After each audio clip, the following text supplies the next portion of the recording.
कांतारा एक ऐसी जगह है जो कहने के लिए टूरिस्ट प्लेस है, पर यहाँ घूमने आने वाले ज्यादातर टूरिस्ट कभी वापस लौटकर नहीं जा पाते। देश विदेशों से लोग इस जगह पर घूमने आते हैं, पर उनकी कुछ हरकतों की वजह से उन्हें अपनी जान गंवानी पड़ती है। इसी तरह इस बार कांतारा में एक दक्षिण भारतीय परिवार घूमने आया है। इस परिवार में 5 सदस्य हैं। परिवार के मुखिया हैं श्री त्रिलोक सिंह, उनकी पत्नी है यशोदा, बड़े बेटे का नाम हिमांशु और बेटी का नाम सुप्रिया है, और इनके सबसे छोटे बेटे का नाम रोहन है, जो कि बहुत ही उदंडी किस्म का है।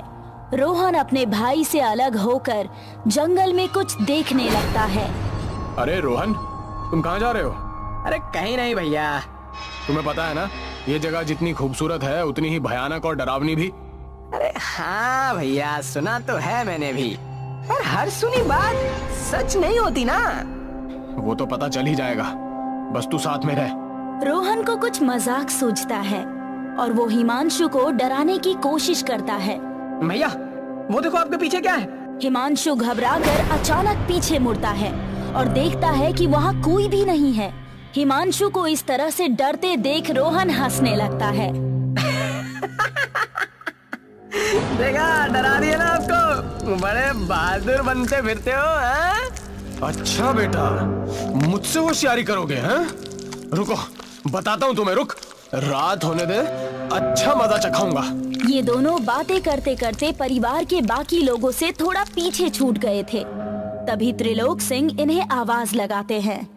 अरे रोहन, तुम लोग इतना पीछे क्यों चल रहे हो भाई? आ जाओ, साथ में चलते हैं। अरे आ रहे हैं पापा, आप आगे चलिए, हम पीछे से आप ही को फॉलो कर रहे हैं। नहीं नहीं, सब साथ में जाएंगे, आ जाओ जल्दी। हिमांशु और रोहन बाकी सदस्यों के पास आ जाते हैं और अब ये लोग अंदर जंगल की तरफ जाने लगते हैं। कितना खूबसूरत जंगल है ना, चारों तरफ हरियाली ही हरियाली दिखाई दे रही है। हाँ, सचमुच बहुत खूबसूरत जगह है, खामखा लोगों ने इसे बदनाम करके रखा है। अरे नहीं माँ, यहाँ सचमुच भूत है। अभी कुछ देर पहले एक भूत ने हिमांशु भैया को डरा दिया। हिमांशु, रोहन क्या बोल रहा है ये सब? हाँ माँ, एक भूत है जिसने मुझे डराने की कोशिश की, लेकिन मैं डरा नहीं, और वो भूत हमारे ही बीच में है। हिमांशु रोहन की तरफ देखने लगता है और हंसने लगता है। देखो, मजाक मत करो, इस तरह का मजाक सही नहीं है। माँ, ये जगह भूतों वाली बिल्कुल भी नहीं लगती, आप फालतू में डर रहे हो। ये देखो, यहाँ कोई भूत वूत नहीं है। रोहन जोर से चिल्लाने लगता है। कोई है? कोई भूत है क्या हमारे आसपास? कोई भूत है? अगर कोई भूत है तो सामने आओ। लगता है डरपोक भूत डरकर भाग गया। देखो रोहन, यहाँ पर इस तरह की कोई मस्ती नहीं। अरे माँ, ये भूत वूत सब बकवास है। देखना, इतना बुलाने पर भी नहीं आ रहा है, तो बिना बुलाए कैसे आ जाएगा? यार, तुम लोग बातें ही करते रहोगे या कुछ नया दिखाओगे भी? क्या देखना है तुम्हें? हाँ? मैं भूत देखना चाहती हूँ। अरे भूत तो यहाँ है ही नहीं, वो मुझसे डरकर भाग गया, डरपोक कहीं का। रोहन ये सब बात कर ही रहा था कि तभी धीरे धीरे जंगल में अंधेरा छाने लगता है।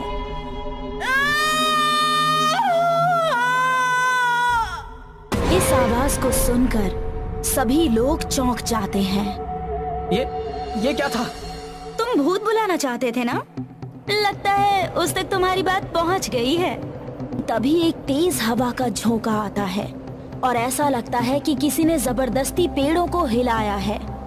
इस हवा के झोंके के साथ एक जोर से बादल गरजने की आवाज आती है, जिससे सभी लोग डर जाते हैं। लगता है बारिश होने वाली है, हमें जल्दी से आगे जाना होगा। जैसे जैसे ये लोग आगे बढ़ते हैं, अंधेरा बढ़ता जाता है और आसपास का माहौल डरावना होने लगता है, और अब जंगल में सिर्फ कीड़ों और चिड़ियों के चहकने की आवाज आ रही है। रोहन सबसे आगे चल रहा है, तभी उसे पेड़ हिलते हुए दिखाई देता है। माँ, वो देखो, वहाँ कुछ पेड़ हिल रहे हैं। रोहन की माँ जब रास्ते की दूसरी तरफ देखती है तो पेड़ का हिलना बंद हो जाता है और वो रोहन को डांटने लगती है। रोहन, मैंने पहले भी कहा था, यहाँ ऐसी मस्ती मत करो। अरे नहीं माँ, पेड़ सचमुच हिल रहे थे। कहीं भूत तो पेड़ नहीं हिला रहा है। पेड़ों के हिलने से पत्तियों की सरसराहट की आवाज आती है और झरने से पानी के बहने की आवाज तेज होती है। तभी इनको दूर से किसी के चिल्लाने की आवाज आती है।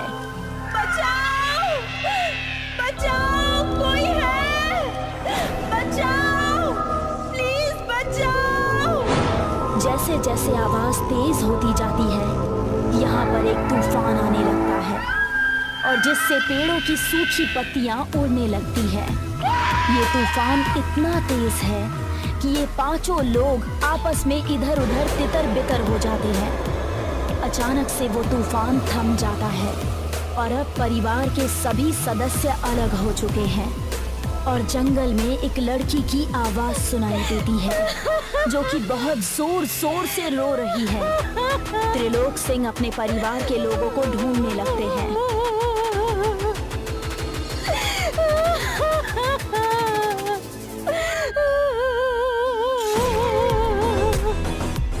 तभी त्रिलोक सिंह को अपने आसपास किसी के होने का एहसास होता है। वो पीछे मुड़ते हैं तो उन्हें झाड़ियों के पीछे कोई दौड़ता हुआ दिखाई देता है। वो जल्दी से झाड़ियों के पास जाते हैं जहां उन्हें खून ही खून दिखाई देता है और उन्हें वहां पर सुप्रिया के दोनों सैंडल पड़े हुए मिलते हैं। सुप्रिया, कहाँ हो तुम? त्रिलोक सिंह वहां बिखरी हुई खून की बूंदों का पीछा करते हैं और कुछ दूर जाने पर उन्हें एक मरा हुआ शरीर दिखाई देता है जिसे देखकर वो जोर से चिल्लाते हैं।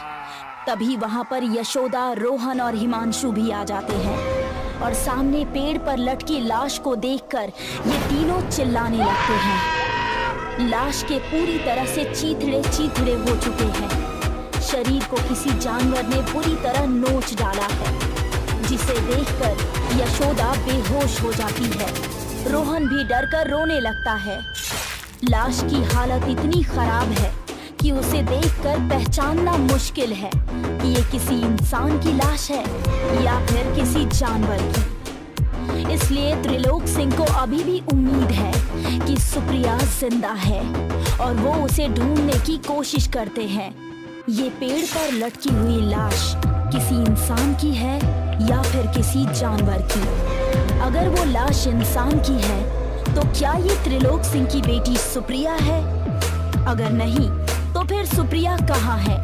इन सवालों के जवाब जानने के लिए जुड़े रहिए हमारे साथ कांतारा अ हॉन्टेड प्लेस पार्ट 2 में।